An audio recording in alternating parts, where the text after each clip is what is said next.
Hi everyone, welcome to Let's Talk Real Estate. I'm your host Anthony Giglio, and I am delighted to have as my guest Brooke Schock, Community Sales Director of Brightview Country Club Heights here in Woburn. Welcome to the show, Brooke. Thanks so much for having me today.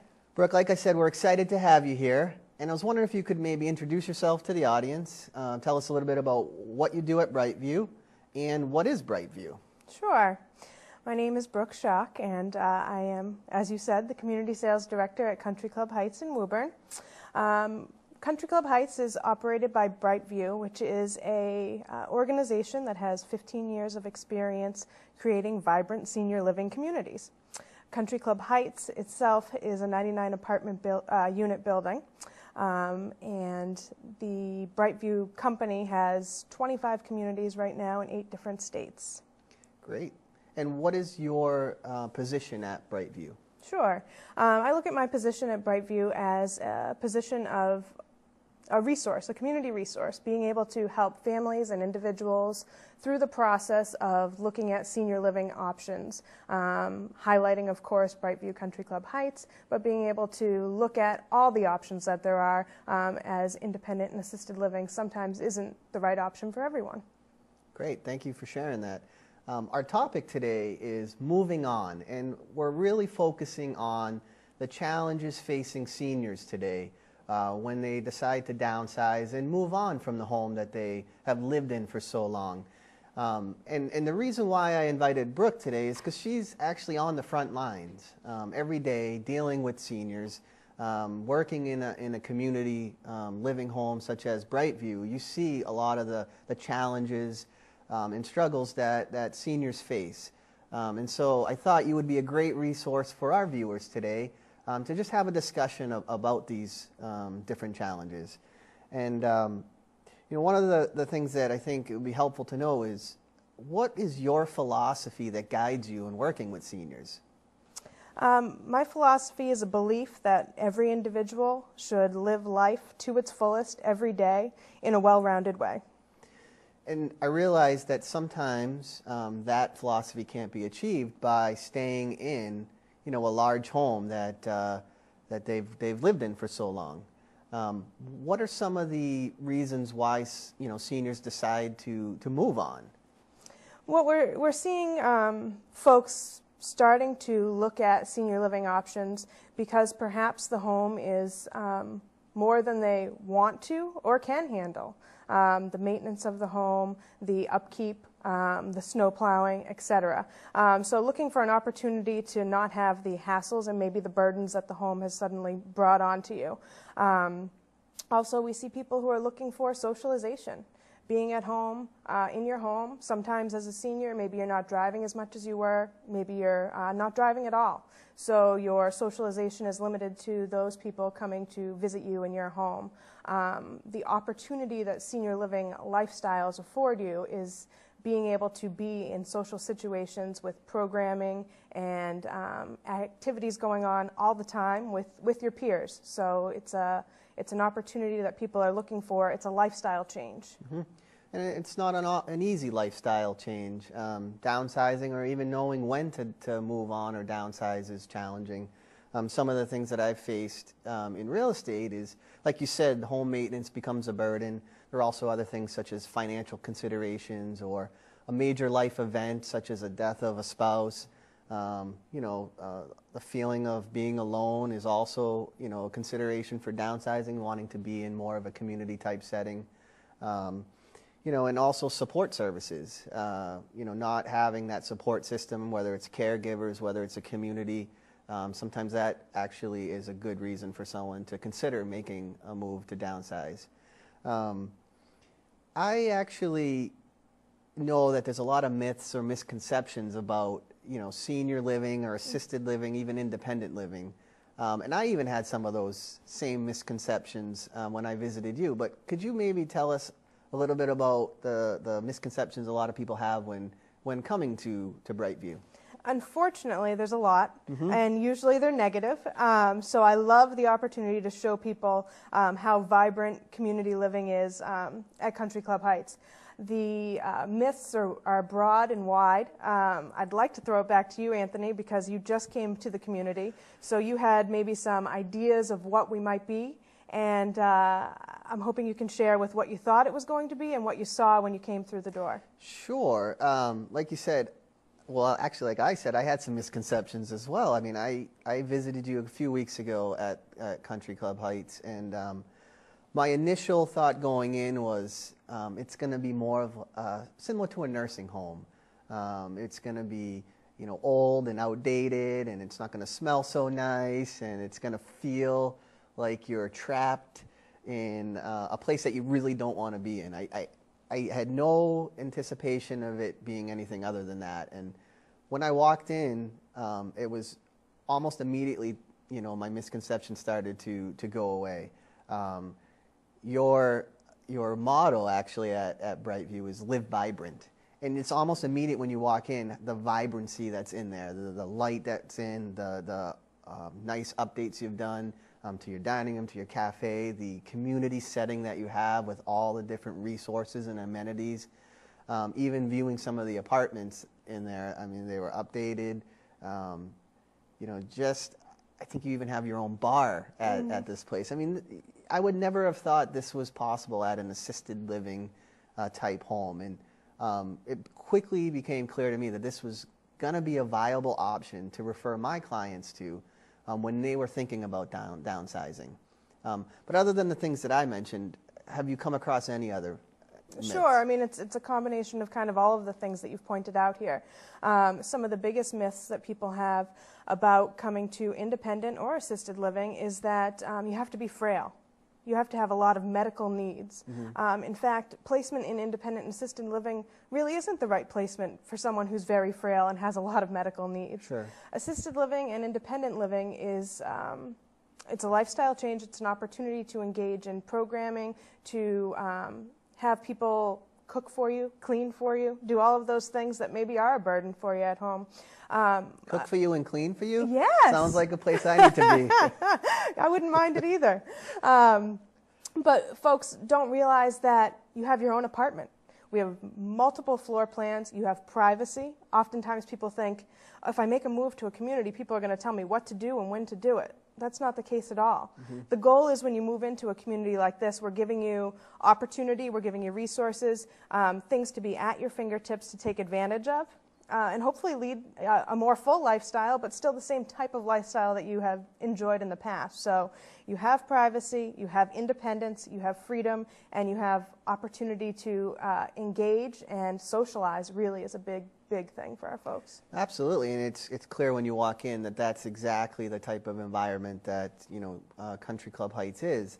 You know, thinking about assisted living type places, I always thought more of like a hospital setting or a nursing home setting where you have like these rooms that the doors are always open, you're in some sort of hospital bed. But again, when you showed me those apartments, it's like you have your own apartment, your own little space, oasis, you know, that you can have your fridge and your stove and all the amenities that you'd have in a home, just on a smaller scale and more manageable. So it was pretty cool to see that. We've been talking a little bit about, you know, assisted living, independent living where you work, but there's so many more options out there for seniors, and that's really, you know, what we're trying to get at. You know, you don't always have to leave a home that you live in and move to an assisted living type place if you're, you know, getting up there in age. I was hoping you could speak to maybe some of the different options out there available to seniors. Sure. Folks have the opportunity to move in a variety of other places besides assisted and independent living.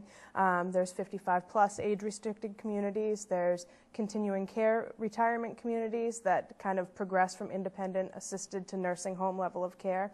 There's memory care communities. And then for those folks, to your point of staying at home, there's many in-home agencies that can come in and do things like your cooking, your cleaning, your errands. Folks that can come in and have nursing staff. If you have some medical needs that are that can be managed in the home, can come in and help you with that.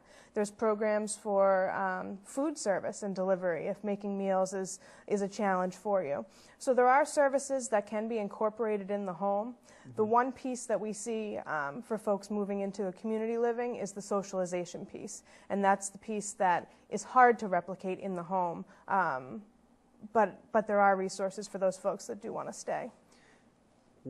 When you say resources, what resources would you be able to provide or share? Or Sure, if someone's looking to stay in their home, and I would probably first recommend a care manager. These are folks who are experienced in working with seniors. They have a large range of resources at their fingertips to help kind of connect the dots. So my first step would say, let's connect with a care manager who can kind of do an evaluation and assessment. Let's look at your home. Let's see what your challenges are, your obstacles are. From there, we're going to pinpoint exactly what your needs are in the home that would make your life more enjoyable and easier for you. Now, whether that's an in-home care provider that's going to do some companion-type household cleaning, taking you to the grocery store, your appointments, that could be an in-home nurse coming in, it could be Meals on Wheels coming in. Those are all things that can come to your home. Your care manager can also set you up with, maybe you just have a hard time finding the right handyman to come and do work for you. Right. So that would be my number one stop, is a care manager who has the resources for you. Education is key. You want to talk to people in senior living and your care managers to get to know what all of those things are and to be able to bring that to you. There's transportation services out there that care managers can connect you with. The senior center is a wonderful resource. If you can get there and if you need a ride, the senior center can come and get you. So there's a lot out there for seniors. I think the biggest piece that's missing is the education so that people are aware of what their options are. Right. No, I agree. I think education, even for someone who's not a senior, as I look to, when I get older and my parents are going to start needing, some sort of assisted living type facility, it's good that I'm educating myself now for their needs in the future. And also, being in real estate, I come across, many clients who are considering, what the next step in life is, what is their next option. And, not knowing is overwhelming to them and stressful. But as you mentioned, talking to a caregiver, also talking to a realtor, and not just any realtor, a realtor who is trained and educated in the challenges that seniors face in moving, downsizing in real estate. There's actually, in real estate, there's a special designation that not all realtors have. It's called an SRES designation, and it stands for Seniors Real Estate Specialist. And it's a special course you have to take, and education and training that you get as a realtor to be certified to now, work with, seniors and helping them in this big life decision. Do you have examples of ways that this sort of training is beneficial, not only for you, but for your client? Maybe some specific examples about how your training is different and more specialized for the senior. I do. Fortunately, I am an SRES. I've gone through the education. I do have that designation as a realtor.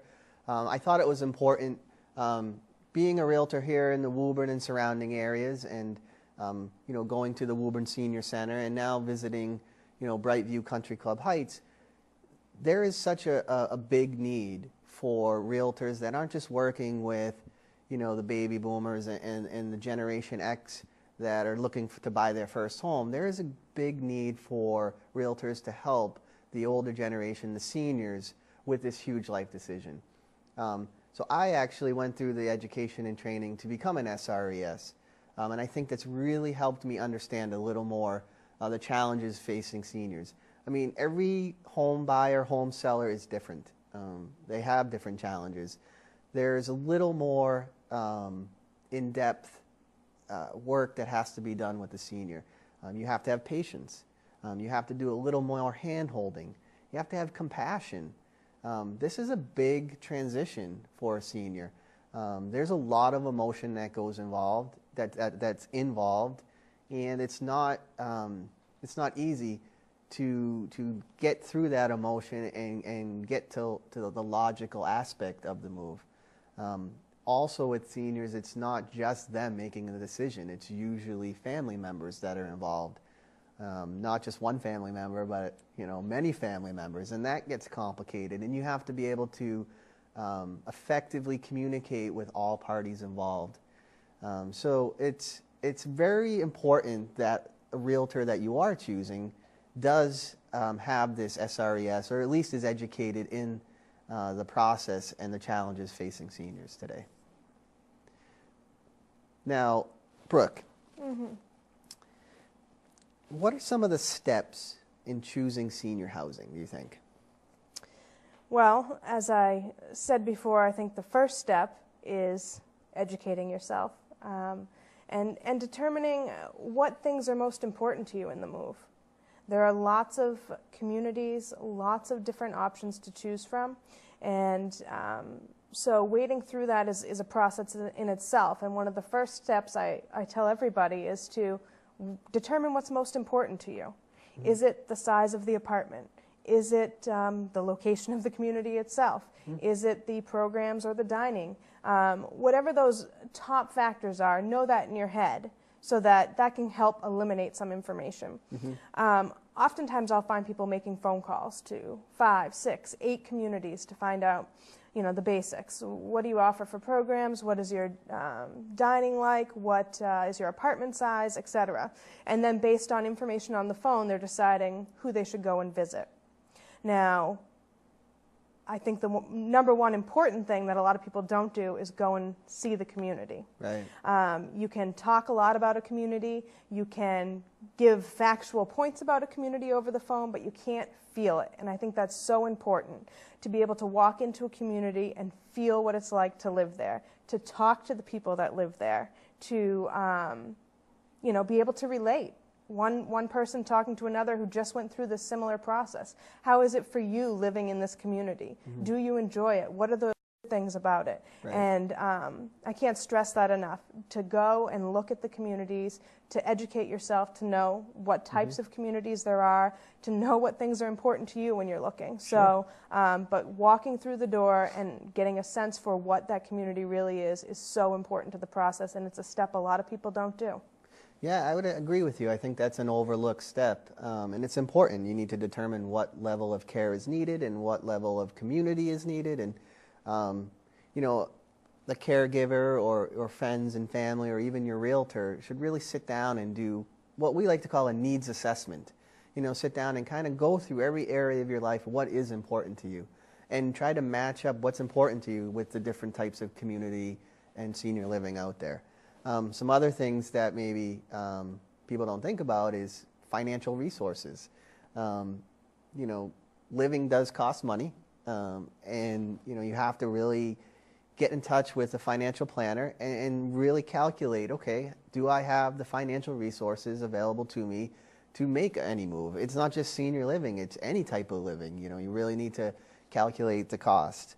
And then obviously visiting senior housings in your area, that's important. I mean, like you said, how are you going to know unless you go in and see for yourself? When I went, I just had this idea of what senior living was, and I actually went, and I'm not anywhere close to moving into senior living, but I thought that was a pretty cool place to live. I mean, there was like a card game going on in the main room, and I wanted to just jump in and play. I mean, it was pretty cool just to experience that. And then, anytime you're considering, senior housing option, I think it's very important that you have an attorney involved, whether it's an estate attorney or a estate planner, but have them review any sort of contracts or paperwork that you're required to sign to join any sort of community living. I think, unfortunately in this day and age, it's important to have everything reviewed. And I think you probably could agree with me on that as well. Mm-hmm. What are some of the issues that should be considered before starting the process of moving on? Well, number one, why are you moving on? What's the purpose for the move? And I think that helps you kind of determine in what direction you should be looking. Mm-hmm. Some of the other things to consider, before a move are, again, the things that are important to you in that move. And knowing that I often tell people you don't need everything that you have in your house now to come to your new living environment. Right. You have your own apartment, you have your own space, and that's wonderful, but there's so many common areas and so much space in the building that oftentimes people spend hardly any time in their own apartment because Right. they're out, as you suggested, in the pub for happy hour, in the library, in the wellness center, doing an exercise program, in the dining room. So there's all these areas outside of your own apartment.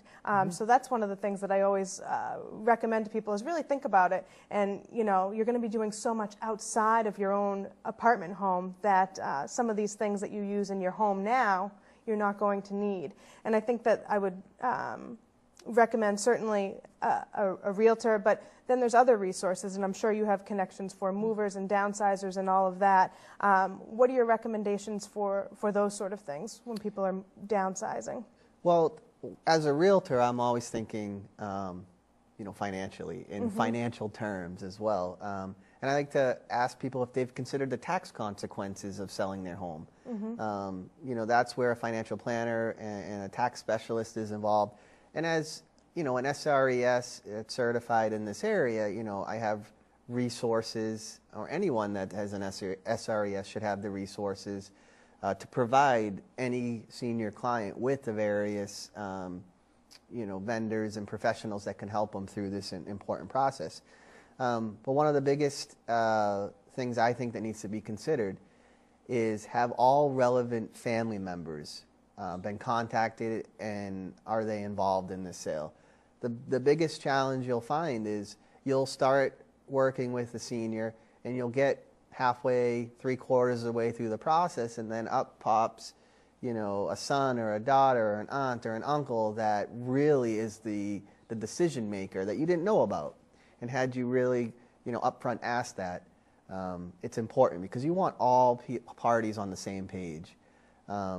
Sometimes seniors might not want to move, but it might be in their best interest. When you own a large home or even a small home, the home deteriorates over time, and if you don't have the time and energy to keep that well maintained, it becomes a burden. And sometimes children or younger family members are more apt to push for a better living situation. I'd like to expand kind of on the family dynamic piece that you Sure. brought up. Oftentimes, when seniors are making a move, they're making a decision, but they want their family members to be on board with the decision or help them make the decision and wade through the process. And so having all the decision makers, as you said, along for the process is very helpful. I think oftentimes family members think about how they are helping mom or dad on a daily basis, and how they are perhaps going and doing some cooking, some cleaning, some errand running, going to the doctor's appointments with mom or dad, and they're doing this. Oftentimes they still have children at home, and so they're doing both, and they're feeling like they need to help mom this way, but the quality of their relationship is actually deteriorating.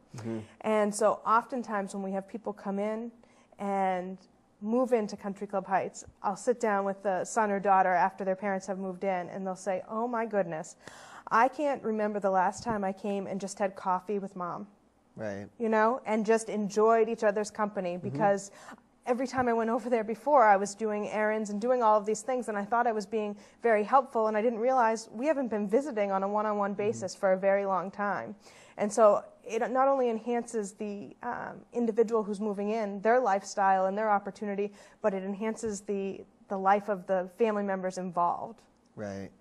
And, we talked a little bit about your philosophy that guides you in working with seniors. How is that philosophy realized specifically in your position at Brightview? It's realized on a very regular basis. The commitment of Brightview as an organization is to create vibrant senior living communities by providing excellent customer service. So on a daily basis, we have programs running throughout the community. We have lecturers, we have musical entertainment, exercise programs. It's about the entire person. It's mind, body, and spirit. And so all of these things are there as opportunities for folks to take advantage of and utilize. So hopefully their lifestyle has become enhanced due to the fact that they've moved in and been able to take advantage of the opportunities. Brightview also is very interested in each individual and knowing that everybody's unique and different, so that everyone in the community is treated like the unique individual that they are. There's always something to do. There's always someone interesting to do it with. And I think that those things go right back to the philosophy I spoke of. Absolutely, and I appreciate you sharing that. Wrapping things up, because we're getting to the end of the show here, is there anything that you'd like to, in closing, tell the viewers about Brightview that we haven't already talked about? I think in closing, it's just wrapping up the piece that I really encourage people to educate themselves about senior living options. I encourage people to come to Brightview Country Club Heights to see what the lifestyle is like, to kind of get rid of some of those stereotypes that we discussed, to see for yourselves what senior living is about, what an active, engaged, vibrant community can be, and what a positive lifestyle change it can afford people. Great, I really appreciate it, Brooke. In closing, we've been talking a lot about different senior options and senior housing options. As a realtor, I have a brochure I like to provide to every viewer of this show today. If you're interested in getting the Moving On brochure I have, it's packed full of good information on different housing options, different things you need to consider, as well as resources. I think, as we talked, education is kind of the biggest thing here, educating yourself. And this helpful guide will really prove useful in making any decision to move on to senior housing. I'd like to thank you again, Brooke, for joining us today. If you have any questions about today's show and topic, feel free to email me at anthonygiglio@remax.net, or you can contact Brooke directly. We'll have her contact information up as well. Or if you'd like a copy of the Moving On brochure that I showed earlier, again, feel free to contact me or Brooke. Again, thanks for watching the show, and have a great day.